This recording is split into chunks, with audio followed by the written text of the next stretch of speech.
ഞങ്ങളും ക്രൂശിക്കപ്പെട്ട ക്രിസ്തുവിനെ പ്രസംഗിക്കുന്നു. ഉൽപ്പത്തി പുസ്തകം 2-ാം അധ്യായം 13-ാം വാക്യമാണ്. തലപൊക്കി നോക്കുക. അബ്രഹാം തലപൊക്കി നോക്കിയപ്പോൾ പിമ്പുറത്ത് ഒരു ആട്ടുകൊറ്റൻ കൊമ്പ് കാട്ടിൽ പിടിപെട്ട് കിടക്കുന്നത് കണ്ടു. അബ്രഹാം തലപൊക്കി നോക്കി. ഒരു ശബ്ദം കേട്ടുകൊണ്ടാണ് നോക്കിയത്. ഏതോ കുറ്റിക്കാടുകൾ ചലിക്കുന്നു, കുറ്റിക്കാടുകൾ ഇളകി ശബ്ദം കേൾപ്പിക്കുന്നു. നോക്കിയപ്പോൾ ഒരാട്ടുകൊറ്റൻ, അവിടെ ആട്ടുകൊറ്റൻ്റെ കൊമ്പ് കാട്ടിൽ പിടിപെട്ട് അങ്ങ് കിടക്കുകയാണ്. അബ്രഹാം ചെന്ന് ആട്ടുകൊറ്റനെ കൊണ്ടുവന്ന് യാഗം കഴിച്ചു. ഇസ്ഹാക്കിനെ അർപ്പിക്കാൻ തയ്യാറാക്കിയ യാഗപീഠത്തിന്മേൽ ആ വിറകിന്മീതെ ഈ ആട്ടുകൊറ്റനെ കിടത്തി കെട്ടി എന്നെ കൊന്നു യാഗം കഴിച്ചു. ദൈവത്തിന് സ്തോത്രം. പ്രിയപ്പെട്ടവരെ, ദൈവത്തിൻ്റെ കരുതൽ അവസാന നിമിഷമായിട്ടും എന്താണ് സംഭവിക്കാൻ പോകുന്നത് അറിയുന്നില്ല. അബ്രഹാം അറിയുന്നില്ല. മകനെ കൊല്ലാൻ തയ്യാറായി കഴിഞ്ഞു. കൊല്ലും, ഉറപ്പാണ്. കാരണം ദൈവം പറഞ്ഞതാണ്. ദൈവം പറഞ്ഞ് വിശ്വസിച്ചു. നിൻ്റെ മകനെ, നിൻ്റെ ഏകയാതനായ ഇസ്ഹാക്കിനെ തന്നെ നീ കൂട്ടിക്കൊണ്ട് മോറിയാദേശത്ത് ചെന്ന് അവിടെ ഞാൻ നിനക്ക് കാണിച്ചു തരുന്ന മലയിൽ അവനെ യാഗം കഴിക്കുക. അബ്രഹാം പുറപ്പെട്ടു, സംശയിച്ചില്ല. സഹോദരങ്ങളെ, ദൈവം നിങ്ങളുടെ എന്തെങ്കിലും പറഞ്ഞാൽ മടിക്കണ്ട. അതിൻ്റെ ഭവിഷ്യത്ത് എന്തായെന്ന് ഓർക്കണ്ട. കർത്താവിന് സ്തോത്രം. സുവിശേഷ വേലയ്ക്ക് വേണ്ടി പോകാൻ പറയുകയാണോ? മോളെ, നീ മടിക്കണ്ട. അതിൻ്റെ പരിണതഫലം എന്താണെന്ന് നീ ചിന്തിക്കണ്ട. പുറപ്പെട്ടുള്ളൂ. ദൈവത്തിന് സ്തോത്രം. ദൈവത്തിന് വലിയ നാമം മഹത്വപ്പെടട്ടെ. ആക്ഷേപങ്ങൾ ഒന്നു വരും. നിങ്ങളെ പലരും കളിയാക്കിയെന്ന് വരും. നിങ്ങൾ ഒറ്റപ്പെടുത്തിയെന്ന് വരും. നിങ്ങൾക്ക് ദുരിതങ്ങളും കഷ്ടപ്പാടും ഉണ്ടായിന്ന് വരും. ഒട്ടും പേടിക്കേണ്ട. കർത്താവിന് സ്തോത്രം. ജീവനുള്ള ദൈവമാണ് നിങ്ങൾ പ്രവർത്തിച്ചതെങ്കിൽ നിങ്ങളെ നടത്താനും ശക്തനാണ്. നിങ്ങൾ വിശ്വസിക്കൂ. ഇന്ന് ഇത് കേട്ടുകൊണ്ടിരിക്കുമ്പോൾ നിങ്ങൾക്ക് ആർക്കെല്ലാം കർത്താവിന് വേണ്ടി എരിഞ്ഞടങ്ങാൻ താല്പര്യം വരുന്നുണ്ട്. ഈ തലമുറയിൽ യേശുക്രിസ്തുവിന് സാക്ഷിയായി നിൽക്കാൻ താല്പര്യം തോന്നുന്നുണ്ട്. കർത്താവേ, എൻ്റെ ആയുസ്സിൽ എനിക്ക് നീ തരുന്ന ആയുഷ്കാലം മുഴുവൻ യേശുക്രിസ്തുവിന് വേണ്ടി ചെലവഴിക്കാൻ ഞാൻ തയ്യാറാണ്. ദൈവത്തിന് സ്തോത്രം. ദൈവത്തിന് വലിയ നാമം മഹത്വപ്പെടട്ടെ. പ്രിയപ്പെട്ടവരെ, 1973 ഇവിടെ വലിയ ഉണർവുണ്ടായത്. കർത്താവിന് സ്തോത്രം. അനുഗ്രഹീതനായ ഒരു പരിശുദ്ധനായ ദൈവപുരുഷനോട് കടന്നു വന്നു. ഞങ്ങൾ അദ്ദേഹത്തെ പപ്പ എന്നാണ് വിളിക്കാറുള്ളത്, അപ്പൻ എന്നുള്ള അർത്ഥത്തിൽ. ദൈവത്തിന് സ്തോത്രം. അദ്ദേഹം കടന്നു വന്നു. അദ്ദേഹം ഇവിടെ വന്ന് കർത്താവിൻ്റെ നാമത്തിൽ അനുഗ്രഹീതമായ സ്തുതി മുഴക്കി. സ്തുതി ശബ്ദം. ആ സ്തുതിയിൽ കൂടി പരിശുദ്ധാത്മാഭൂമിയിലേക്ക് ഇറങ്ങി വന്നു. ഈ പ്രദേശം മുഴുവൻ ആളുകളോട് നിറഞ്ഞിരിക്കുന്നെന്ന് പറഞ്ഞു. ഈ പ്രദേശം മുഴുവൻ ആളുകളോട് നിറഞ്ഞിരിക്കുന്നു. പറഞ്ഞിങ്ങനെയാണ്, മുഴുവൻ മാലാഖമാരെ കൊണ്ട് നിറഞ്ഞിരിക്കുന്നു. മാലാഖമാർ നിറഞ്ഞു നിൽക്കുന്നു. ഒട്ടേറെ ആളുകൾ, എണിയാൽ തീരാത്തവർ പുരുഷാരം നിൽക്കുന്നു. അത് ഇവിടെ മാത്രമല്ല, അടുത്ത പറമ്പിലെല്ലാം ഇങ്ങനെ പുരുഷാരം നിൽക്കുന്നു എന്ന് പറഞ്ഞു. എനിക്ക് അതൊന്നും മനസ്സിലായില്ല. അന്ന് ഞങ്ങളതാകെ 22 പേരെ പറ്റേ ഉള്ളൂ.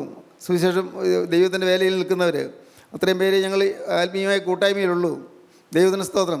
പക്ഷേ ദൈവത്തിൻ്റെ ആത്മാവ് പറഞ്ഞു, എണ്ണിയാൽ കൂടാത്ത പുരുഷാരം പോലെ വലിയൊരു കൂട്ടം ഞാൻ ഇവിടെ വന്ന് കൂടുമെന്ന്, മാലാഖമാരെ കൊണ്ട് പ്രദേശം നിറഞ്ഞിരിക്കുന്നതെന്ന്. അതൊന്നും മനസ്സിലായില്ല. കർത്താവിന് സ്തോത്രം. പ്രിയപ്പെട്ടവരെ, ജീവനുള്ള ദൈവം അന്ന് ഞങ്ങൾ ഓരോരുത്തരോടും പറഞ്ഞു, നിങ്ങളെ തന്നെ സമർപ്പിക്കുവിനെന്ന്. ഞാൻ സമർപ്പിച്ചു. കർത്താവ് പറഞ്ഞു, ആ ദൈവപുരുഷനിൽ കൂടെ ദൈവത്തിൻ്റെ ആത്മാവിനോട് പറഞ്ഞു, സ്വയം കൂടി സമർപ്പിക്കുക, ഈഗോ കൂടി സമർപ്പിക്കുക. ഞാൻ പറഞ്ഞു, കർത്താവേ, എൻ്റെ സ്വയം കൂടി ഞാൻ സമർപ്പിക്കുന്നു. ദൈവത്തിന് സ്തോത്രം. ഓരോരുത്തരും അതങ്ങനെ പറഞ്ഞു. ഓരോരുത്തരും അങ്ങ് സമർപ്പിച്ചു. ദൈവത്തിന് സ്തോത്രം. പരിശുദ്ധാത്മാവ് തീ പോലെ ഞങ്ങളുടെ മേൽ ഇറങ്ങി. ഞങ്ങൾക്ക് ആത്മാവിൽ ജീവൻ കിട്ടി, ആത്മാവിൽ അനുഭവം കിട്ടി. കർത്താവ് ആ തീയായി ഞങ്ങളുടെ മേൽ ഇറങ്ങി വന്നു. തീ ഞങ്ങളുടെ ശരീരങ്ങളിലൂടെ പാഞ്ഞു. ദൈവത്തിന് സ്തോത്രം. തീജ്വാല ഞങ്ങളുടെ സ്ഥിരാകേന്ദ്രങ്ങളിലെല്ലാം തിങ്ങി നിറഞ്ഞു. തീജ്വാല ഞങ്ങളുടെ ശരീരകോശങ്ങളിൽ നിറഞ്ഞു. ദൈവത്തിന് സ്തോത്രം. കർത്താവിൻ്റെ വലിയ നാമം മഹത്വപ്പെടട്ടെ. എന്തൊരു അനുഭവമായിരുന്നു അന്ന്. ആ അനുഗ്രഹീതമായ അനുഭവത്തിൽ അന്ന് ഞാൻ എല്ലാം മറന്നു. പിന്നീട് ഏതാനും നാളുകൾ കഴിഞ്ഞ് ഞാൻ തീരുമാനിച്ചു, ഞാൻ കോളേജിലെ ജോലി ഉപേക്ഷിച്ച കർത്താവിൻ്റെ വേലയ്ക്ക് വേണ്ടി ഇറങ്ങാമെന്ന്. കോളേജ് ജോലി റിസൈൻ ചെയ്തിട്ട് കർത്താവിൻ്റെ വേലയ്ക്ക് വേണ്ടി ഇറങ്ങാമെന്ന്. നിങ്ങൾക്കെല്ലാം കേൾക്കുമ്പോൾ അത്ഭുതം തോന്നും. ദൈവത്തിന് സ്തോത്രം. ഞാൻ പപ്പയോട് പറഞ്ഞു, എനിക്ക് ഇങ്ങനൊരു ആഗ്രഹം തോന്നുന്നുണ്ട്, ഞാൻ ജോലി ഉപേക്ഷിച്ച് ദൈവവേലയ്ക്ക് വേണ്ടി ഇറങ്ങാമെന്ന്. മുഴുവൻ സമയം ദൈവത്തിന് വേല. പപ്പ പറഞ്ഞു, ഇപ്പോൾ യോഹന്ന സാറിന് അതിന് സമയമായിട്ടില്ല. അതിന് സമയമാകുമ്പോൾ കർത്താവ് അതിന് വഴികൾ തെളിച്ചു തരും. ഇപ്പോൾ ജോലി ഉപേക്ഷിക്കേണ്ട. ദൈവത്തിന് സ്തോത്രം. അങ്ങനെ പപ്പ പറഞ്ഞതുകൊണ്ട് മാത്രമാണ് അന്ന് ഞാൻ ജോലി രാജിവെക്കാഞ്ഞത്. നിങ്ങൾ കേട്ടാൽ നിങ്ങൾക്ക് വിശ്വസിക്കാൻ സാധിക്കുമോ? കർത്താവിന് സ്തോത്രം. കോളേജിൽ, തൊട്ടടുത്തുള്ള കോളേജിൽ ജോലി ചെയ്യുക എന്ന് പറഞ്ഞാൽ നിസ്സാര കാര്യമല്ലല്ലോ. അതെല്ലാം വേണ്ടെന്ന് വെച്ചാൽ ഇറങ്ങുക എന്ന് പറഞ്ഞാൽ നിസ്സാര കാര്യമല്ലല്ലോ. പക്ഷേ എനിക്ക് ഒരു കോഴ്സിലുണ്ടായിരുന്നില്ല, ഉറപ്പായിരുന്നു. അന്നൊരു വാക്ക് കിട്ടിയിരുന്നെങ്കിൽ ഞാൻ കോളേജ് ജോലി രാജിവെച്ചേനെ. ദൈവത്തിന് സ്തോത്രം. ഇന്നതെല്ലാം ഓർത്തുകൊണ്ട് ഞാൻ ദൈവത്തെ സ്തുതിക്കുന്നു. കർത്താവിന് സ്തോത്രം. എല്ലാം തൊട്ട് നടത്തി, വിശദാംശങ്ങളിൽ കർത്താവിന് നടത്തി, വിശദാംശങ്ങളിൽ ഓരോ ചുവടുവയ്പ്പിൽ തന്നെ നടത്തി. കർത്താവിൻ്റെ വലിയ നാമം മഹത്വപ്പെടട്ടെ. ഇന്ന് ഞാൻ സമാധാനത്തോടെ നിൽക്കുന്നു, സമാധാനത്തോടെ ഇരിക്കുന്നു, സമാധാനത്തോടെ നിങ്ങളെ അഭിവാദ്യം ചെയ്യുന്നു, സമാധാനത്തോടെ നിങ്ങൾ വരുന്ന ഞാൻ സ്വാഗതം ചെയ്യുന്നു, സമാധാനത്തോടെ നിങ്ങളെല്ലാവരെയും ആനന്ദത്തോടെ ഞാൻ കാണുന്നു. ദൈവത്തിന് സ്തോത്രം. എന്തുകൊണ്ട്?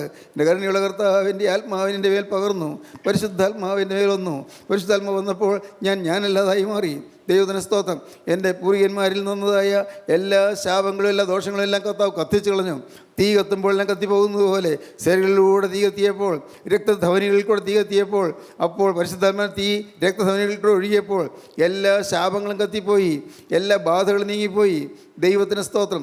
വർണ്ണിക്കാൻ നേരമില്ലല്ലോ, പക്ഷെ ഞാനൊരു കാര്യം പറയാം. ദൈവത്തിന് സ്തോത്രം. സഹോദരങ്ങളെ, നിങ്ങളുടെ ഓരോരുത്തരും ജീവിതത്തിലെ ബാധകൾ മാറണമെങ്കിൽ, തീരാ ബാധകൾ, ഒഴിയാ ബാധകൾ അത് മാറണമെങ്കിൽ ഒരു കാര്യം ചെയ്താൽ മാത്രം മതി. ക്രിസ്തുവിനായി നിങ്ങൾ തന്നെ സമർപ്പിച്ചു കൊടുക്കൂ. എല്ലാം ആ തിരക്തത്താൽ കഴുകിത്തരും. എല്ലാ സ്വർഗീയ അഗ്നിയാൽ എല്ലാം ശുദ്ധീകരിച്ചു തരും. ദൈവത്തിന് സ്തോത്രം. ഏൽപ്പിച്ച് കൊടുത്തു നോക്കൂ പ്രിയപ്പെട്ടവരെ, വിട്ടുകൊടുത്തു നോക്കൂ. എല്ലാ ശാപങ്ങളും മാറും. ശാപഗ്രസ്തമായ അനേകം കുടുംബങ്ങൾ, ശാപഗ്രസ്തമായ അനേകം വ്യക്തികൾ, ശപിക്കപ്പെട്ടവരായ ജനങ്ങൾ. എന്താണ് ശാപം? ആഭിചാര പ്രയോഗങ്ങൾ, മന്ത്രവാദങ്ങൾ, ക്ഷുദ്രപ്രയോഗങ്ങൾ, അനേകം ദുരാചാരങ്ങൾ, അബദ്ധവിശ്വാസങ്ങൾ, ഇതിങ്ങനെ എന്തെല്ലാമാണ് ശാപവസ്തുവായിട്ടുള്ളത്.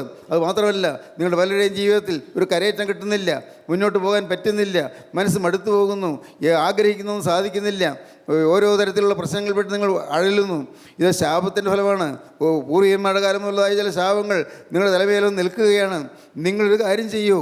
യേശു ക്രിസ്തുവിൻ്റെ പരിശുദ്ധാത്മാവിൻ്റെ തീ നിങ്ങളുടെ ശരീരത്തിൽ കൂടി ഒഴുകുമ്പോൾ ആ ശാപങ്ങളെല്ലാം കത്തിപ്പോകും. ഇനി നിങ്ങളുടെ മക്കളിലേക്ക് അത് പകരികയില്ല. അനേകം വർഷങ്ങളായി നിങ്ങളിലേക്ക് പകർന്നു വന്ന പൂർവികന്മാരിൽ നിന്ന് പകർന്നു വന്നതായ ആ ശാപങ്ങൾ ഇപ്പോൾ ഈ തീ നിങ്ങളെ തൊടുമ്പോൾ ആ തീയിൽ ശാപങ്ങൾ കത്തിപ്പോകും. ദൈവത്തിന് സ്തോത്രം. ഞാൻ അനുഭവിച്ചുകൊണ്ട് പറയുകയാണ്. കർത്താവിന് സ്തോത്രം. ശാപഗ്രസ്തമായ ഭവനമായിരുന്നത്, 5 മരണം നടന്ന ഭവനമായിരുന്നത്. 5 മരണം. ദൈവത്തിന് സ്തോത്രം. എക്സ്പ്ലെയിൻ ചെയ്യുന്നില്ല. ഈ 5 മരണം നടന്ന ഈ ഭവനത്തിൽ കരുണയുള്ള കർത്താവിൻ്റെ കൃപയാൽ ദൈവം അത്ഭുതങ്ങൾ പ്രവർത്തിച്ചു. ദൈവത്തിന് സ്തോത്രം. കരുണയുള്ള കർത്താവിന് എന്നോട് മനസ്സിൽ തോന്നി. ഞാൻ കാത്തിരുന്ന് പ്രാർത്ഥിച്ചതല്ല, ഞാൻ ദൈവത്തെ അപേക്ഷിച്ച് വിളിച്ചതല്ല. പതിവുകളുടെ പ്രാർത്ഥനയും പതിവുകളുടെ നമസ്കാരങ്ങളെല്ലാം ഉണ്ട്. പള്ളിയും കുർബാനയും ഉണ്ട്. മാറനായ പെരുന്നാളുണ്ട്. ബുധൻ വെള്ളി ദിവസങ്ങളിൽ നോമ്പുണ്ട്. അതിൽ കൃത്യമായിട്ട് ചെയ്തു. അപ്പോൾ അതുകൊണ്ട് ഞാൻ നല്ലവനാണെന്ന് ഞാൻ ധരിച്ചിരുന്നു. എനിക്ക് കുഴപ്പമൊന്നുമില്ലെന്ന് വിചാരിച്ചിരുന്നു. പക്ഷേ അന്ന് എൻ്റെ രക്തത്തിൽ ശാപം ഉണ്ടായിരുന്നു. പൂർവികന്മാരിൽ നിന്ന് വന്നതായ ശാപം, എൻ്റെ സ്വഭാവത്തിലുള്ളതായ പാവങ്ങൾ മൂലം വന്ന ശാപം, ചീത്ത ചിന്തകൾ, ആരോടെല്ലാമുള്ള ചില വൈരാഗ്യങ്ങൾ, ചില ഇഷ്ടക്കേടുകൾ, മുഷ്ടിലുകൾ, ഇതെല്ലാം ശാപമായി എൻ്റെ രക്തത്തിൽ കിടക്കുകയായിരുന്നു. ആ ശാപഗ്രസ്തമായ രക്തത്തിൽ കൂടെ ഇതാ തീ ഒഴുകുകയാണ്. ഹല്ലേലൂയ. ദൈവത്തിന് സ്തോത്രം. ഈ തീ ഒഴുകിയപ്പോൾ ഈ ശാപങ്ങളെല്ലാം കത്തിപ്പോകാൻ തുടങ്ങി. ദൈവത്തിന് സ്തോത്രം. എല്ലാം കത്തിച്ച് ദൈവത്തിന് സ്തോത്രം. അനേക അനുഭവങ്ങൾ പറയാനുണ്ടല്ലോ. എല്ലാം കത്തിച്ച് കരുണയുള്ള കർത്താവിൻ്റെ കൃപയാൽ ദൈവം എനിക്ക് ശാപമോചനം തന്നു. ദൈവത്തിന് സ്തോത്രം. പാവമോചനം തന്നു, പാവക്ഷമ തന്നു. ദൈവത്തിന് സ്തോത്രം. ഇന്ന് ഒറ്റയ്ക്കൊരാഗ്രഹം മാത്രമേ ഉള്ളൂ. ഒറ്റയ്ക്കൊരാഗ്രഹം. ദൈവത്തിൻ്റെ നാമം, വലിയ നാമം മഹത്വപ്പെടട്ടെ. ഒറ്റയ്ക്കൊരാഗ്രഹം. അതെന്താണ്? കർത്താവേ, എൻ്റെ ജീവിതം ഈ ഭൂമിയിൽ നിന്ന് മാറ്റപ്പെടുന്നതിന് മുൻപ് നീ എന്നെക്കുറിച്ച് കണ്ടിരിക്കുന്ന വേല മുഴുവൻ തയ്ക്കണം. നീ എന്നെ ഒരു വിശുദ്ധനാക്കാൻ നീ ആഗ്രഹിച്ചു. അത് വിശുദ്ധിയെ എനിക്ക് തയ്ക്കണം. കർത്താവേ, നീ എനിക്ക് തന്ന നന്മകളോർത്ത് നിന്നെ സ്തുതിക്കാൻ എനിക്ക് കർത്താവേ സ്തുതി തരണം. അങ്ങനെ സ്തുതിയെ തയ്ക്കണം, വിശുദ്ധിയെ തയ്ക്കണം, വേല തയ്ക്കണം, സ്തുതിയെ തയ്ക്കണം. മതി, വേണ്ട, ഇനി വേറെ ഒന്നും വേണ്ട കർത്താവേ, മതി, ഇത് മാത്രം മതി, വേറൊന്നും വേണ്ട എനിക്ക്. ദൈവത്തിന് സ്തോത്രം. ഇന്നതാണ് പ്രാർത്ഥനാ വിഷയം. എൻ്റെ സഹോദരങ്ങളോട് ഞാൻ പറയട്ടെ, നിങ്ങൾ ജീവിതം കർത്താവിൻ്റെ കരങ്ങളിലേക്ക് കൊടുത്തു നോക്ക്. കാണാം നിങ്ങളുടെ ജീവിതം അഭിവൃദ്ധിപ്പെടുന്നത്, സമാധാനങ്ങൾ ലഭിക്കുന്നത്, നിങ്ങളുടെ എല്ലാ ബന്ധനങ്ങളും അഴിഞ്ഞു പോകുന്നത്, പൈശാചികൻ്റെ എല്ലാ തന്ത്രങ്ങളും മാറിപ്പോകുന്നത്, ദുഷ്ടപിശാചി നിങ്ങളുടെ ജീവിതത്തിൽ കെണിവെച്ചിരിക്കുന്ന കെണികളെല്ലാം പൊട്ടിപ്പോകുന്നത് എല്ലാം നിങ്ങൾക്ക് അനുഭവിക്കാൻ സാധിക്കും. ദൈവത്തിന് സ്തോത്രം. തലപൊക്കി നോക്കിയപ്പോൾ ദൈവത്തിൻ്റെ കരുതൽ കണ്ടു. ഒരു ആട്ടുകൊറ്റനോട് നിൽക്കുന്നു. ദൈവത്തിൻ്റെ കരുതൽ, പ്രൊവിഷൻ. 1 promise, 2 dedication, 3 provision. ദൈവത്തിൻ്റെ കരുതൽ. ദൈവത്തിന് സ്തോത്രം. 4-ാമത്തെ കാര്യം ഉൽപ്പത്തി പുസ്തകം 33 അധ്യായം 1-ാം വാക്യം. അനന്തരം യാക്കോബ് തലപൊക്കി നോക്കി, ഏശാവും അവനോടുകൂടെ 400 ആളും വരുന്നത് കണ്ടു. ദൈവത്തിന് സ്തോത്രം. ഏശാവിനെ ഭയന്നാണ് 20 കൊല്ലം മുമ്പ് യാക്കോബ് ഓടിപ്പോയത്. സ്വന്തം സഹോദരനെ പേടിച്ചാണ് ഓടിപ്പോയത്. സഹോദരൻ കൊല്ലുമെന്ന് അവൻ നിരൂപിച്ചിട്ടുണ്ട് എന്ന് അമ്മ പറഞ്ഞു, റിബേക്ക പറഞ്ഞു. പാവം യാക്കോബ് പേടിച്ചു പോയി. അമ്മ യാക്കോബിന് തുരുത്തിയിലെ വെള്ളവും ഏതാനും അപ്പം അതും കൊടുത്തു വിട്ടു. മരുഭൂമിയിൽ കൂടിയുള്ള യാത്രയാണ്. 600 നാഴി യാത്ര ചെയ്യണം. എത്ര ദിവസം കൊണ്ടാണ് നടന്നു തീരുക? നടന്നു പോകണം മരുഭൂമിയിൽ കൂടി. ദൈവത്തിന് സ്തോത്രം. മരുഭൂമിയിൽ കൂടി നടന്നു പോകുന്ന യാത്ര. കർത്താവിൻ്റെ വലിയ നാമം മഹത്വപ്പെടട്ടെ. ദൈവത്തിന് സ്തോത്രം. സഹോദരങ്ങളെ, ആ യാത്ര അത് ചെന്ന് ലാബാൻ്റെ ഭവനത്തിലെത്തി, അമ്മാവൻ്റെ ഭവനത്തിലെത്തി. കൊല്ലങ്ങൾ ഇപ്പോൾ 20 കഴിഞ്ഞു. അമ്മാവൻ്റെ ഭവനത്തിൽ വെച്ച് ഭാര്യമാരെ കിട്ടി, റാഹേലിനെയും ലേയെയും കിട്ടി, ആടുമാടുകൾ കിട്ടി, ദാസദാസന്മാരെ കിട്ടി, ആടുമാടുകൾ എല്ലാം കിട്ടി. എല്ലാമായിട്ട് യാക്കോബ് തിരികെ പോവുകയാണ്. അപ്പൻ്റെ വീട്ടിലേക്ക് തിരികെ പോവുകയാണ്. യാക്കോബ് അറിഞ്ഞില്ല അപ്പോഴേക്കും അമ്മ മരിച്ചു പോയിരുന്നെന്ന്. റബേക്ക മരിച്ചു പോയിരുന്നു. അന്ന് വെളുപ്പം കാലത്ത് മോൻ്റെ കയ്യിൽ അപ്പവും ഈ ഒരു തുരുത്തി വെള്ളവും കൊടുത്ത് വിട്ട ആ അമ്മ ഇപ്പോൾ ജീവനോടിരിപ്പില്ല എന്ന് യാക്കോബിന് അറിയാൻ പാടില്ലായിരുന്നു. യാക്കോബ് തിരികെ വീട്ടിലേക്ക് പോവുകയാണ്. അപ്പോഴാണ് അറിയുന്നത് 400 ആളുമായി ഏശാവ് വരുന്നുവെന്ന്. ഏശാവ് 400 ആളുമായി വരുന്നു. എന്തു ചെയ്യും? വലിയൊരു ഭീതിയായിപ്പോയി. കൊല്ലും. ഏശാവ് അന്ന് കൊല്ലം തീരുമാനിച്ച കാര്യം അറിയാമല്ലോ. ഏശാവിന് ഭയന്നാണല്ലോ ഈ ദൂരയാത്രയ്ക്ക് ഓടിപ്പോയത്. ഇനി ഏശാവ് വന്നാൽ എന്നെ കൊല്ലുമല്ലോ, പേടി. ഭയന്നുപോയി. ദൈവത്തിന് സ്തോത്രം. യാക്കോബ് ഓരോന്ന് ചിന്തിച്ച് പല തന്ത്രങ്ങളും മെനഞ്ഞു, ഉള്ളിൽ പല കാര്യങ്ങളും ചിന്തിച്ച് ആലോചിച്ചു, പ്ലാൻ തയ്യാറാക്കി. യാക്കോബ് ഏശാവിനെ നേരിടാൻ കൽപ്പില്ല. എന്നെ കൊല്ലുമെന്ന് ഉറപ്പായി. എൻ്റെ ഭാര്യമാരെ കൊല്ലും, എന്നെ കൊല്ലും, എൻ്റെ മക്കളെ കൊല്ലും, ആടുമാടുകളെ കൊല്ലും, വേലക്കാരെ പിടിച്ചുകൊണ്ട് പോകും. യാക്കോബിന് കാര്യം വ്യക്തമായി. 400 ആളുമായി വരുന്നു. ഒരു സൈന്യ സന്നാഹത്തോടെയാണ് വരുന്നത്. യാക്കോബ് ചെയ്തെന്താണ് നോക്കുകയാണ്. അടുത്ത വാക്യം. തൻ്റെ മക്കളെ ലേയയുടെ അടുക്കലും റാഹേലിൻ്റെ അടുക്കലും 2 ദാസിമാരുടെ അടുക്കലും വിഭാഗിച്ചു നിർത്തി. അവൻ ദാസിമാരെയും അവരുടെ മക്കളെയും മുമ്പായും ലേയയെയും അവളുടെ മക്കളെയും പിന്നാലെയും റാഹേലിനെയും യോസേഫിനെയും ഒടുക്കമായി നിർത്തി. അവൻ അവർക്ക് മുമ്പായി കടന്ന് 7 പ്രാവശ്യം സാഷ്ടാംഗം നമസ്കരിച്ചുകൊണ്ട് തൻ്റെ സഹോദരനോട് അടുത്തു ചെന്നു. 7 പ്രാവശ്യം സാഷ്ടാംഗം നമസ്കരിച്ചുകൊണ്ട് സഹോദരൻ്റെ അടുക്കലേക്ക് ചെന്നു. എളിമപ്പെട്ടുകൊണ്ട്, വിനയപ്പെട്ടുകൊണ്ട്. കൊല്ലുമെന്ന് വിചാരിച്ചാണ് പാവം യാക്കോബ് ഭയന്ന പോകുന്നത്. സഹോദരനെ കൊല്ലും, 400 ആൾ സൈന്യസന്നാഹം, എന്നെ തകർത്ത് കളയും, എൻ്റെ ഭാര്യമാരെയും കൊല്ലും, എൻ്റെ മക്കളെയും കൊല്ലും, തീർന്നു എൻ്റെ ഭാവി. 7 പ്രാവശ്യം നമസ്കരിച്ചുകൊണ്ട്, സാഷ്ടാംഗം നമസ്കരിച്ചുകൊണ്ട് യാക്കോബ് ജ്യേഷ്ഠനായ ഏശാവിൻ്റെ അരിയിലേക്ക് ചെന്നു. ദൈവത്തിന് സ്തോത്രം. ദൈവത്തിന് വലിയ നാമം മഹത്വപ്പെടട്ടെ. സ്വർഗത്തിലെ ദൈവം എല്ലാം കാണുന്നുണ്ടായിരുന്നല്ലോ, എല്ലാം അറിയുന്നുണ്ടായിരുന്നല്ലോ. പാരിൽ പരദേശിയായ യാക്കോബിൻ്റെ കാര്യം അറിഞ്ഞ ദൈവം യാക്കോബിനെ രക്ഷിക്കാൻ തീരുമാനിച്ചിരുന്നു. ഭാഗ്യം. യാക്കോബ് ചെന്നപ്പോൾ, ഇങ്ങനെ നമസ്കരിച്ചുകൊണ്ട് ചെന്നപ്പോൾ ഏശാവ് ഓടി വന്നവനെ എതിരേറ്റ് ആലിംഗനം ചെയ്തു. ഏശാവ് ഓടി വന്ന് അവനെ എതിരേറ്റ് ആലിംഗനം ചെയ്തു. സ്തോത്രം. പ്രിയപ്പെട്ടവരെ, നിങ്ങൾക്ക് ആരോടെങ്കിലും അകൽച്ചയുണ്ടെങ്കിൽ ആരോട് പറഞ്ഞ് നിരപ്പാകാൻ നിങ്ങൾ പോകുമ്പോൾ പ്രാർത്ഥിച്ചിട്ട് പോകണം. കർത്താവേ, നീ എൻ്റെ കൂടെ പോരണമേ. ഞാനൊരു വാക്ക് മാപ്പ് ചോദിക്കാൻ പോവുകയാണ്, ഞാൻ ക്ഷമ ചോദിക്കാൻ പോവുകയാണ്, ഞാൻ മോഷ്ടിച്ച വസ്തുക്കൾ തിരിച്ചു കൊടുക്കാൻ പോവുകയാണ്. നീ എന്നോട് കൂടെ ഇരിക്കണമേ, നീ എന്നെ സഹായിക്കണമേ, നീ എന്നെ വിട്ട് പോകരുതേ. കർത്താവേ, ആ സമയത്ത് ഞാൻ ക്ഷമ ചോദിക്കുമ്പോൾ, ഞാൻ മാപ്പ് ചോദിക്കാൻ ചെന്ന് നിൽക്കുമ്പോൾ, എൻ്റെ കർത്താവേ, ശത്രു എന്നെ ഉപദ്രവിക്കേണ്ടവരാതെ നീ എന്നെ കാത്തുകൊള്ളണേ. പ്രാർത്ഥിക്കണം. ദൈവത്തിന് സ്തോത്രം. എല്ലാം ദൈവം മനോഹരമായി നിർത്തി. പ്രിയപ്പെട്ടവരെ, ഒരു കൺസിലിയേഷൻ, ഒരു അനുരഞ്ജനം നടന്നു. അവിടെ ഐക്യം നടന്നു. ജ്യേഷ്ഠാനുജനും കൂടി ഐക്യമായി. 20 കൊല്ലം മുമ്പ് കൊല്ലുമെന്ന് പേടിച്ച് ഓടിപ്പോയ യാക്കോബ് ഇപ്പോൾ സഹോദരനെ സ്നേഹത്തോടെ കിട്ടി. ഏശാവ് യാക്കോബിനെ സന്തോഷത്തോടെ സ്വീകരിച്ചു. അനുരഞ്ജനം വന്നു. ആരോടെങ്കിലും ഇന്ന് അകൽച്ച ഉണ്ടെങ്കിൽ എല്ലാം മാറ്റിക്കൊള്ളുക. നാളേക്ക് മാറ്റി വയ്ക്കരുത്. എല്ലാം ഹൃദയത്തിൽ നിന്ന് മാറ്റിക്കൊള്ളുക. ചെന്ന് മാപ്പ് ചോദിക്കേണ്ടതാണോ? മാപ്പ് ചോദിക്കണം. ഒരാളോട് നിങ്ങൾ നേരിട്ട് വൈരാഗ്യത്തോട് സംസാരിച്ചെങ്കിൽ അത് മാപ്പ് ചോദിക്കണം. ആളുടെ അടുക്കൽ ചെന്ന് മാപ്പ് ചോദിക്കണം. ഒരാളുടെ അടുക്കൽ നിന്ന് നിങ്ങൾ തട്ടിയെടുത്തതാണെങ്കിൽ അത് ചെന്ന് കൊടുത്ത് മാപ്പ് ചോദിക്കണം. അല്ലെങ്കിൽ അത് തുല്യമായി തുക കൊടുത്ത് മാപ്പ് ചോദിക്കണം. എന്നാൽ നിങ്ങളുടെ ഉള്ളിൽ കൂടി പോയ ഒരു ചിന്തയാണ് ഒരാളെക്കുറിച്ച് ഇഷ്ടക്കുറവുണ്ടായത്, അത് ആരോട് മാപ്പ് ചോദിക്കാൻ പോകണ്ട, ദൈവത്തോട് പറഞ്ഞാൽ മതി. ഉള്ളിൽ കൂടി പോയ ചിന്ത, ഒരാളോട് ഇഷ്ടക്കുറവുള്ളത്, അത് ഉള്ളിലുണ്ട്, അത് മനുഷ്യരോട് പറയണ്ട, ദൈവത്തോട് പറഞ്ഞാൽ മതി. പ്രിയപ്പെട്ടവരെ, ഓർക്കൂ, നിങ്ങളുടെ ജീവിതത്തിൽ ആരോടെങ്കിലും അകൽച്ചയുണ്ടെങ്കിൽ അനുരഞ്ജനപ്പെട്ടുകൊള്ളുക. കൺസിലിയേഷൻ, അനുരഞ്ജനപ്പെട്ടുകൊള്ളുക. തലപൊക്കി നോക്കിയപ്പോൾ 1 പ്രോമിസ്, വാഗ്ദത്വം, 2 ഡെഡിക്കേഷൻ, സമർപ്പണം, 3 പ്രൊവിഷൻ, ദൈവത്തിൻ്റെ കരുതൽ, 4 അനുരഞ്ജനം, കൺസിലിയേഷൻ, ദൈവത്തിന് സ്തോത്രം, അതിവേഗം നിരപ്പായിക്കൊള്ളുക. ദൈവത്തിന് സ്തോത്രം. അമ്മായിയമ്മയോട് നീരസമായി പെരുമാറിയെങ്കിൽ, അമ്മായിയമ്മയെ വേദനപ്പെടുത്തിയെങ്കിൽ അമ്മയുടെ അടുക്കൽ ചെന്ന് മാപ്പ് ചോദിച്ചു കൊള്ളുക. ദൈവത്തിന് സ്തോത്രം. ദൈവത്തിന് വലിയ നാമം മഹത്വപ്പെടട്ടെ. ഞാൻ തുറന്നു പറഞ്ഞുകൊള്ളട്ടെ പ്രിയപ്പെട്ടവരെ, ദൈവത്തിന് സ്തോത്രം. എൻ്റെ അമ്മ അല്പം കോപിക്കുന്ന ആളായിരുന്നു. പുള്ളിയിൽ ഇഷ്ടക്കുറവുണ്ടായിട്ടല്ല, കോപം. അപ്പൻ നേരത്തെ മരിച്ചു, 30-ാമത്തെ വയസ്സിൽ അമ്മ വിധവയായതുകൊണ്ട് അതിൻ്റെ വേദനയും നിരാശയും എല്ലാം ബാധിച്ച് ഇവിടുത്തെ കുടുംബത്തിലെ ബന്ധപ്പാടുകളും, അന്ന് ഞങ്ങൾ കൃഷിയുള്ള കാലമാണ്, കൃഷി കാര്യങ്ങളെല്ലാം നോക്കി അങ്ങനെ എല്ലാം നടത്തി മനസ്സ് മരവിച്ചു പോയിരുന്നു.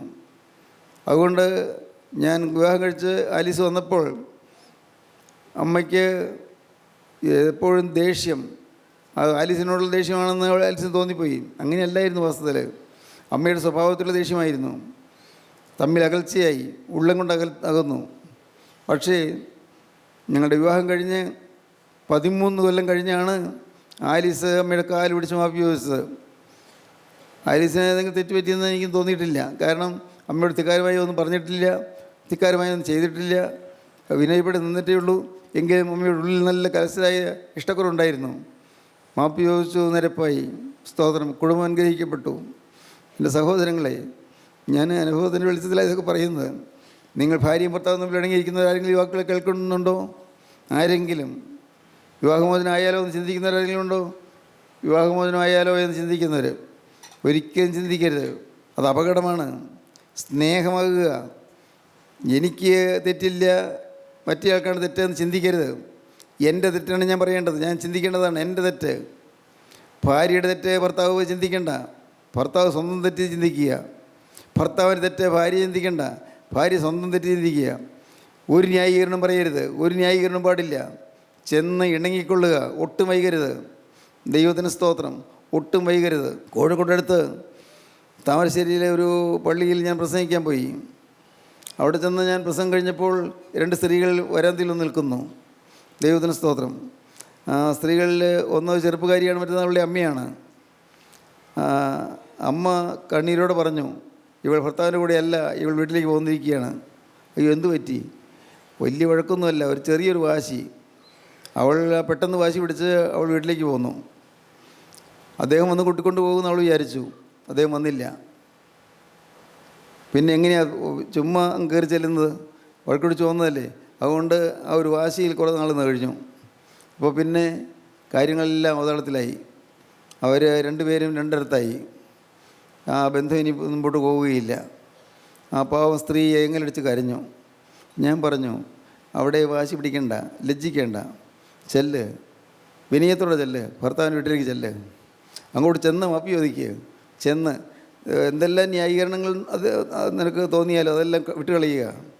ചെന്ന് സ്വന്തം ഭർത്താവിനോട് മാപ്പി ചോദിക്കുക. എനിക്ക് പെട്ടെന്നുള്ള ഒരു കോപം കൊണ്ട് ഞാൻ ഇറങ്ങിപ്പോയതാണ്, എന്നോട് ക്ഷമിക്കണം, നമുക്ക് ഒരുമിച്ച് ജീവിക്കണം എന്ന് പറഞ്ഞു കൊടുത്തു. ദൈവത്തിന് സ്തോത്രം. പ്രിയപ്പെട്ടവരെ, എത്ര കേസസ് എൻ്റെ ദൈവമേ, എത്രയോ പേര് ഇതുപോലെ അകന്നുപോയവർ, അടുക്കുന്ന അനുഭവം. ദൈവത്തിന് സ്തോത്രം. നമ്മുടെ കൂട്ടായ്മയിൽ തന്നെയുള്ള ഒരാൾ, വേറെ ഇവിടെ കൂട്ടായ്മയിൽ നിന്നും ഇല്ലാത്ത ആളാണ്, എങ്കിലും അത് എന്നോടൊക്കെ താല്പര്യമുള്ള ഒരാളായിരുന്നു.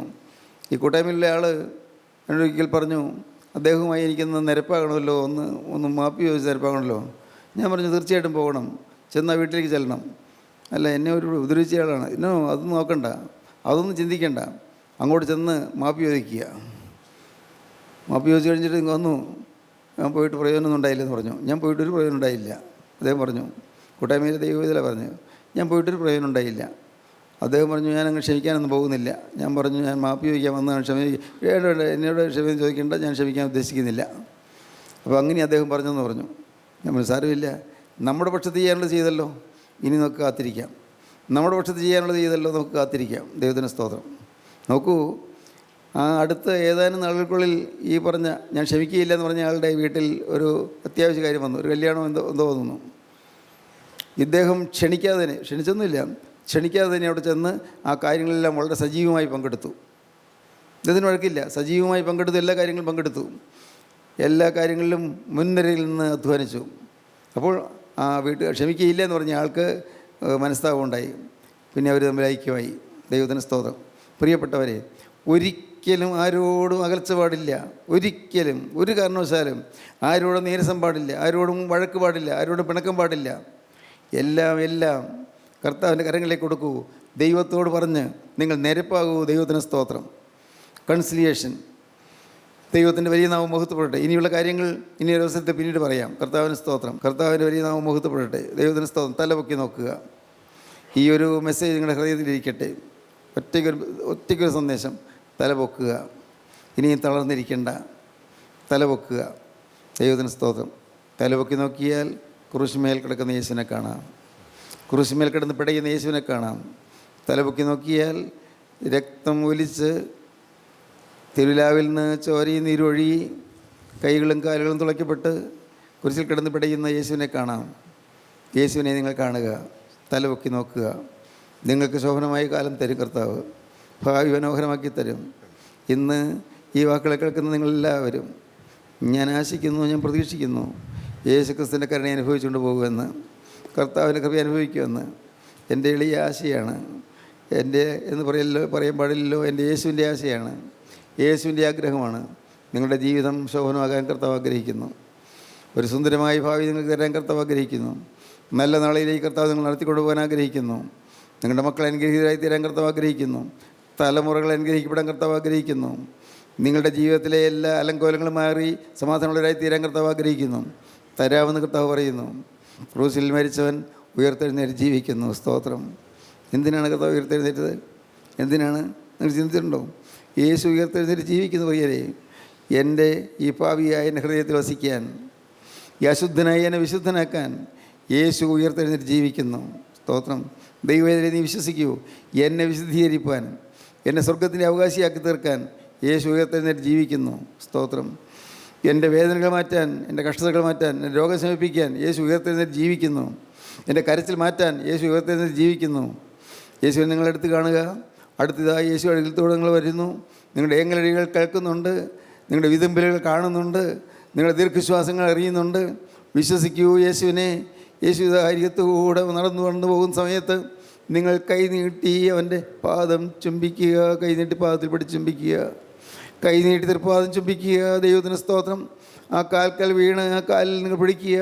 കർത്താവേ, എൻ്റെ കഴിഞ്ഞ കാല ആയുസ്സെല്ലാം നഷ്ടപ്പെടുത്തിയല്ലോ, എല്ലാം പോയല്ലോ. കർത്താവേ, നല്ല കാലങ്ങൾ നഷ്ടപ്പെടുത്തിയല്ലോ. എൻ്റെ ദൈവമേ, ഇനിയുള്ള കാലം ഒരു ചുരുങ്ങിയ കാലം മാത്രം, വളരെ വളരെ ചുരുങ്ങിയൊരു കാലം മാത്രം. ഈ ഉള്ള കാലം യേശുനാഥ നിനക്ക് വേണ്ടി ചെലവഴിക്കപ്പെടാൻ ഞാനിതാ വിട്ടു തരുന്നു.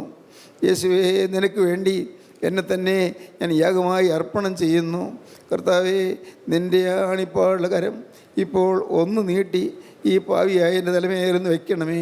എൻ്റെ യേശുവേ, ഇത്രയും കാലം പാവം ചെയ്ത് ശീലിച്ചവനായ എൻ്റെ തലമേൽ, ഇത്രയും കാലം പാവത്തിനടിമയായി ജീവിച്ച എൻ്റെ തലമേൽ യേശുവേ, നിൻ്റെ പരിശുദ്ധ കരങ്ങൾ ഒന്നിപ്പോൾ വയ്ക്കാൻ തിരുമനസ്സാകുമോ? കർത്താവേ, ഞാനൊരു തീരുമാനം എടുത്തിരിക്കുകയാണ്. ഇനിമേൽ ഞാൻ പാവം ചെയ്യുകയില്ല. യേശുവേ, ഞാനിപ്പോൾ തീരുമാനം എടുത്തിരിക്കുകയാണ്. ഇനിമേൽ ഞാൻ പുതിയ മനുഷ്യനായി ജീവിക്കും. എൻ്റെ യേശുവേ, ഞാൻ ഇതുപോലെ ഒരു പുതിയ മനുഷ്യനായി ജീവിക്കുമെന്ന് ഞാൻ നിന്നോട് വാക്ക് പറയുകയാണ്. ആ വാക്ക് നിങ്ങളുടെ ഹൃദയത്തിൽ വരുന്നുണ്ടെങ്കിൽ എങ്കിൽ മാത്രം നിങ്ങൾ ഞാൻ പറഞ്ഞു തരുന്ന പ്രാർത്ഥന ഏറ്റുമല്ല. കർത്താവിന് സ്തോത്രം. വ്യക്തമായൊരു പ്രതിഷ്ഠ, വ്യക്തമായൊരു സമർപ്പണം ഹൃദയത്തിൽ വരുന്നുണ്ടെങ്കിൽ മാത്രം നിങ്ങൾ ചൊല്ലുക.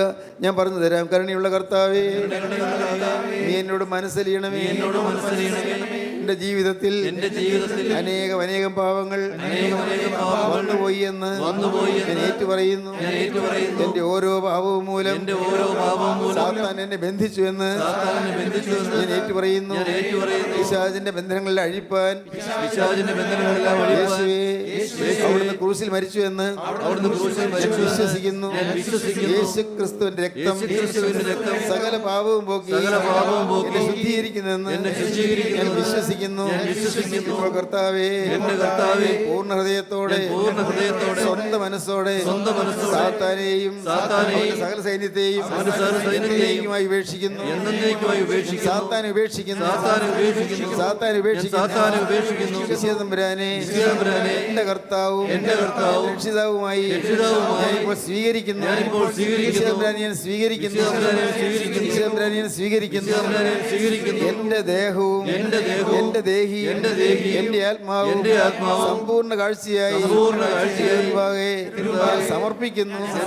എന്റെ കർത്താവേ, എന്റെ ബന്ധനങ്ങൾ അഴിക്കണമേ, എന്റെ പാപങ്ങൾ കഴുകി മാറ്റണമേ, പുതിയ സൃഷ്ടിയാക്കി മാറ്റണമേ. ഇന്നു മുതൽ ഞാൻ നിന്റെ വക. ഹല്ലേലൂയ, ഹല്ലേലൂയ, ഹല്ലേലൂയ. അങ്ങനെ പറഞ്ഞവർ മാത്രം കാര്യങ്ങൾ ഉയർത്തുവീൻ. ഹല്ലേലൂയ, ഹല്ലേലൂയ, ഹല്ലേലൂയ, ഹല്ലേലൂയ, ഹല്ലേലൂയ, ഹല്ലേലൂയ, ഹല്ലേലൂയ. ജീവനുള്ള ദൈവമേ, കരുണയുള്ള കർത്താവേ, ഈ മനോഹരമായ ദിവസം ഞങ്ങൾക്ക് തന്നതിനായി സ്തോത്രം. അവിടെ ഞങ്ങളുടെ കൂടെ തന്നെ ഉള്ളതിനായി ഞങ്ങൾ നിന്നെ സ്തുതിക്കുന്നു. സ്വർഗീയ ദൂതന്മാരോടുകൂടി അവിടെ നിന്ന് എഴുന്നള്ളി വന്നിരിക്കുന്നതിനായി ഞങ്ങൾ നിന്നെ സ്തുതിക്കുന്നു. അപ്പോൾ ഞങ്ങളുടെ സമർപ്പണങ്ങളെല്ലാം അവിടെ നിന്ന് ഏറ്റുവാങ്ങിയതിനായി ഞങ്ങൾ സ്തുതിക്കുന്നു. ഇന്നു മുതൽ പുതിയ സൃഷ്ടിയായി ജീവിക്കുവാനുള്ള കുറവ് ഞങ്ങളുടെ മേൽ പകർന്നതിനായി ഞങ്ങൾ നിന്നെ സ്തുതിക്കുന്നു.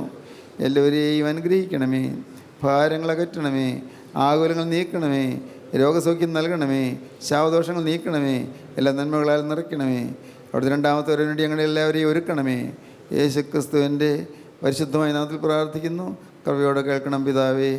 ആമീൻ. ഹല്ലേലൂയ.